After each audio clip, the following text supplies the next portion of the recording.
were talking about just the question of this panel in my bioethics class at Penn, and one of the leading guards for our basketball team volunteered that genetic enhancement was a great idea as long as it could improve the likelihood that we'd ever beat you in basketball. Seems reasonable, notwithstanding what I'm about to say. I thought when I was invited to this that it might have been a joke when I first noticed it, but it's actually true that 100 years ago, last week, William James, who was at that time one of America's leading public intellectual professors, visited Princeton University in the process of preparing a book that was later to be called Talks to Teachers. And in his lecture here at Princeton, he discussed what he thought was the most urgent need for reconstruction in American society. He said, if you look across this country, and especially look at our schools, you find again and again and again systems that cannot tolerate the fact that the family is changing, and changing fast. He says we're moving from a time when most kids couldn't realistically expect that they would live past age 25 to a time when the future will truly be ours. It sounded a lot like Joan Stuart Mill. He went on to say, the real test of our democracy will be, and I quote, if 100 years from now we'll be able to look at the progress we've made and say that we did service to America's families. Well, I hate to be the guy last on this panel, because the message I want to send is that 100 years later, the truth is that where taking care of families in an atmosphere of new technology is concerned, we're about as close to a total failure as one could hope to report. I think in my own research about couples that we talk to in doing ethnographic study and survey study of those who move through new reproductive technology. We've talked to lots of people who just adopted, people who had sex and it worked, people who never planned to ever have a child because look at how messy they are, and a variety of people in between who've tried all kinds of technologies. But the story that stuck in my mind when I was thinking about today was a story about a couple that had male factor infertility. His sperm wouldn't swim. He was a tall man, about 6'2", and his wife about 5'8". They together decided that they would invest roughly the amount that they could charge on their one remaining platinum card to go and seek infertility treatment at Philadelphia's most prestigious reproductive technology group. And when they came to visit, they were confronted by one of my students who asked them for permission to do some interviews and ask some questions. Questions that we'd asked of all sorts of different families. But in particular, they asked them some questions about how they felt about what they planned to do, which in this case, having chosen between the technology that Professor Singer described in the last panel, that is ICSI, intracytoplasmic sperm injection, where one of the sperm that this husband had, which can't swim, will be injected directly through the zona pellucida into the heart of an egg, and the use of donor sperm. And they'd come to the conclusion, they said, that they wanted to go ahead and use donor sperm. But, like 90% of those around the country who use donor sperm, they said they planned not to tell the child that was born about the use of donor sperm, and they said they'd already been on the web to begin the process of selecting the donor. And the wife went on to say that while they had never, ever thought of themselves as interested in genetic enhancement, they thought genetics was a kind of strange field where you did funny things with sheep, right? Named them after, I don't know, country music singers. That shortly after they began to visit the website of Reproductive, fertilityoptions.com, and found the 5 different universities that produce the sperm donors from which you choose, that they got under the hood, and what I've come to term, thinking of them, as the under the hood effect. They got under the hood and began to choose things they never expected they'd choose. The first choice they made was that they pick a sperm donor who looked a lot like this tall husband. Tall, same hair color, and in fact, he had a background that they thought they could model by picking someone from the same part of the world with a similar background and similar coloration. They went on to say they thought that'd make it easier not to tell the child and not to tell the relatives, because this was kind of an embarrassing phenomenon. Millions of Americans make the same decision. Millions of children have been born and do not know who their genetic parent is. But the question that really dug at me, and has ever since then motivated me in my research, is what would they say if they told the truth? When I was a little kid, I was told a children's story. I was adopted. And my children's story was about the fact that my parents loved and wanted me very much.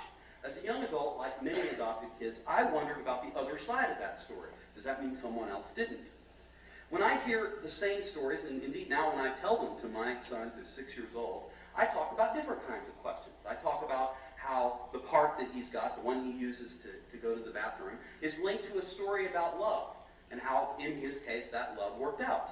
And in the case of our 9-month-old son, I look at the family that we've created, and I think about the future that he's inheriting, and the choices he'll be able to make, and what he'll think about his part in a world where sex and reproduction are radically distinct, in a world where reproductive autonomy has become something very much like shopping, and in a world where thinking about future children is a great deal like thinking about public policy in terms of improving society. I think of it as a total failure, I said, because I look at the options that couples like this one have, and I don't see many. In my sort of spare time, I've been working for a couple years now in educating Episcopal ministers.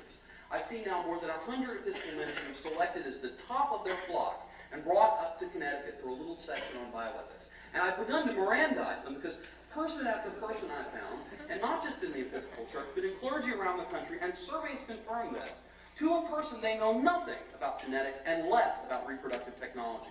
The clergy, it would seem, for couples like the one I described, cannot help. They can offer, in the case of the Catholic Church, which does at least teach about these questions, some simple claims about what's right and wrong, but in most cases they just say, pray about it and do what's right. Well, suppose they turn to their physician. The average American physician never had a complete class in genetics in the United States, and it won't be until 2020 that the majority of American physicians know as much about genetics as the American high school student educated today. If you look around the country for solutions from basic regulation, what you find, notwithstanding the comments in the earlier panel by the representative of the FDA, is that there are no real regulations about new reproductive technologies. State rules vary so widely that you can't speculate about the meaning of the rules from day to day, and enforcing them is another matter of constitutionality entirely. Not as a lawyer, but as an ethicist, I've been stunned at the degree to which people have been happy to say, yep, our lab's clean, we're good to go. So you can't turn to your doc, you can't turn to your minister, you can't turn to your rabbi, you can't turn to the law. To whom do you turn? Well, if the answer is bioethics, I think the answer is indeed equally dismal. On the one side, for now, at least the 4 years since the birth of Dolly, we've had a mob that cries out for reproductive autonomy. The right, they say, to reproduce is central, and the Supreme Court affirmed that right recently, saying that it indeed is core to pursuing human flourishing that you be able to at least try to reproduce. But they then eviscerated that right by holding, in a case about the Americans with Disabilities Act, and another ruling just came on this about a week ago, that if you could repair the disability, it didn't count. So the standing of new reproductive technology in the court wasn't simple anymore, even in that context.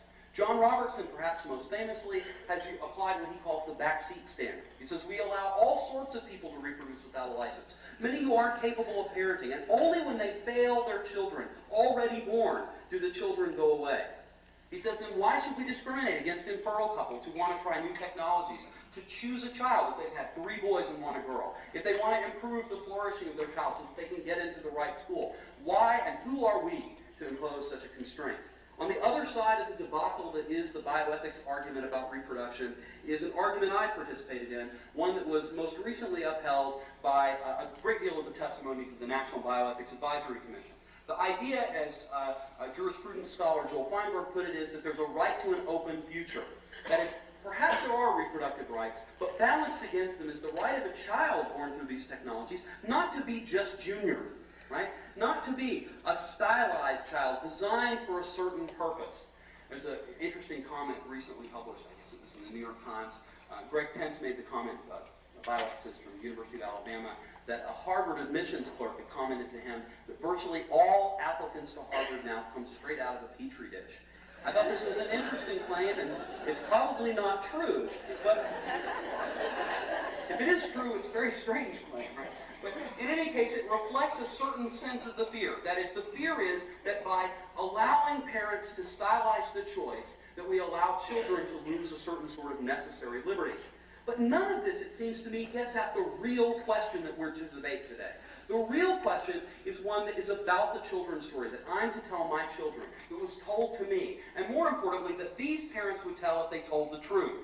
If they were to say, you know, here it is, the story about how your parts work and our parts work and what kind of child you are, and I'm your father, but I'm not your genetic father, what story would they tell? Not the story of the birds and the bees, right? but a different kind of story. And indeed, in today's society, with divorce now above the 50% mark, with the number of parents choosing to become parents now having fallen 43% in 10 years, with daycare teaching the average child how to socialize and how to deal with others, in a society where the vast majority of children with an ethnic background other than that's Nordic or Western European, being raised by more than two people and using words like parents interchangeably in a moral sense with words like uncle, the notion of the birds and the bees has been replaced with the notion of the ants and the termites. And in the case of sperm donation, indeed there has to be a story that will allow this couple to understand what they've done as morally acceptable, as something other than deviant, something other than what we deal with in divorce court. The failure has happened because of what I would describe as a failure at the national level. First, I think since the election of Ronald Reagan in 1980, virtually everyone except the far right has given up using the phrase family values. And what that means isn't just that we don't have a constant debate about who should marry whom and when you should have sex. It means that where reproductive decisions are concerned, there's one group who's absolutely sure about where they stand about the right to life. And then there's a whole bunch of other people who are scared to death of that group. Right? We saw this in the national debate about stem cells. And I think in the interceding 10, 15, 20, and now 30 years, post the beginning of the right to life movement as it's been expressed best in the Reagan era, we are still trying to struggle to find a vocabulary that allows us to talk at a national level about what it means to move around reproductive issues without being dogmatic. President Bush even tried this, following in the wake of President Carter. He said for the first 4 days after he was elected, he thought there were too many abortions. But then he sent his wife onto the Today Show to say that while she supported Roe versus Wade, she thought that we could limit abortions with some narrow amount of policy that would respect both sides. This lasted for 2 days. After that, President Bush gave a number of notable addresses saying that he believed that fetuses were protected, and I quote, by the Declaration of Independence. Right? It's difficult because the one side has its act together.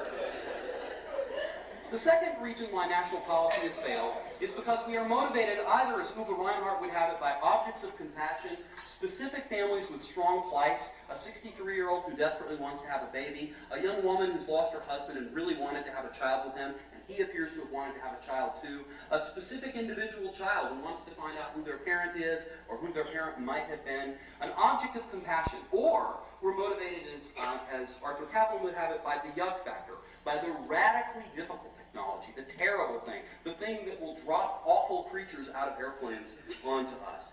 And then third, I think we failed in that we have, for now 30 years, tried fruitlessly to execute what John F. Kennedy called the Camelot model of national bioethics. Now, despite the fact that many of my best friends have worked with the National Bioethics Advisory Commission, I think it's emblematic of this failure.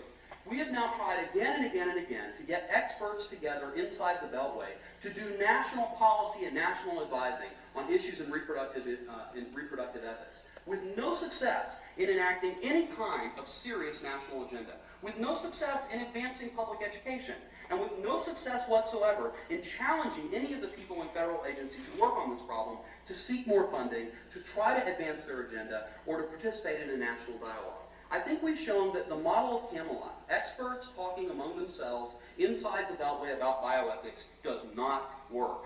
In the words of George Bush, I think it's time to move the level slightly down, move closer to the ground, to trust the people. Except for dangling chads, to trust the people. So what are the other options? To what do we turn if we want to help couples who use new genetic technologies, who would enhance their children, who would try to find an additional solution, to try to answer Professor Singer's question? I think there are several options. First, the states. For now 4 years, I've run a class at Penn that's required for all of our bioethics majors, in which the students actually write a state law. Now, it's a measure of how much of a failure bioethics has had in state law, that in 4 years, my students in this class have successfully lobbied for the passage of more than 20 bills, that they have been successful in changing a variety of different kinds of conditions and making administrative changes, and things ranging from cloning to end-of-life care like advanced directives. Imagine if a 19-year-old with no public policy experience and me as a teacher is successful in changing state law, what we could do if we took our attention away from the shining prize of presidential, kind of presidential baptism and moved down to the state level.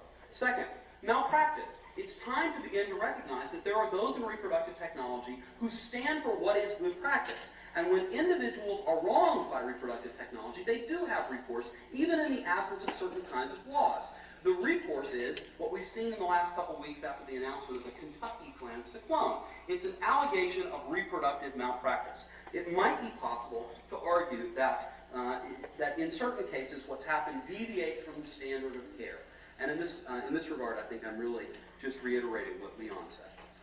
I think finally, mid-level regulation is called for. And by this I don't mean state government, I mean local area regulation, county medical society. It's time to stoke the debate in a real way at the level of our local area courts. The best, in my view, organizations to deal with the legal questions about technologies like cloning and genetic engineering involving multiple additional parents are the adoption courts, as I've argued now for several years. But more than that, as my colleague David Magnus argues, we can ask the Society for Assisted Reproductive Technology and many other reproductive societies to begin to regulate themselves, to single out outliers, and to enforce some of the rules that they say they support. And there are any number of other suggestions, but I'll leave you with this thought. We have entered a new generation. I'm persuaded that my undergraduate students today, the students who put together this amazing kind of community about bioethics, a community peopled primarily by enthusiastic young people, and I can say that now that I'm losing my hair and have a promotion on the horizon. Young people, they see things differently. They understand some dimensions of ethics that we who grew up in political ethics don't. They understand, for example, that the moral issues here extend beyond the regulatory context, and they extend beyond simple problems of rights and suffering. They extend because what's really, as Professor Silver pointed out, what's really been asked of us today is to think about the choices we will make when we are presented with the option to use new reproductive technology. Will we extend inappropriate inequities that we already see in our private schools? Will we pretend that giving total tuition to students isn't a regressive policy? Will we pretend that in the long run, the answer to our reproductive dilemmas is just to let it run? Or will we instead begin to focus on the ways in which individual future families can be supported through education, and at the broader level, we can use our bioethics ingenuity not so much to promote scholarly literature, but to promote local level discussion. I went to several of the National Bioethics Advisory Commission discussions, and I saw in the audience 5 to 10 people. I know that at the last meeting, the one at which those working with the Bush administration lobbied that it should be dismantled or replaced by a pro-life group, there were many people there, but they were all there to protest. The new world of bioethics goes out beyond Princeton, beyond impact, beyond our work in our universities and even our social context. It's about educating ministers, it's about educating the clergy broadly, it's about teaching physicians genetics, but more than that, learning the kinds of limits that have been discussed in this panel in the context of individual responsibility. And the key there isn't figuring out whether or not that couple will decide to lie to their child. The key there is making sure they know what they're deciding in the first place.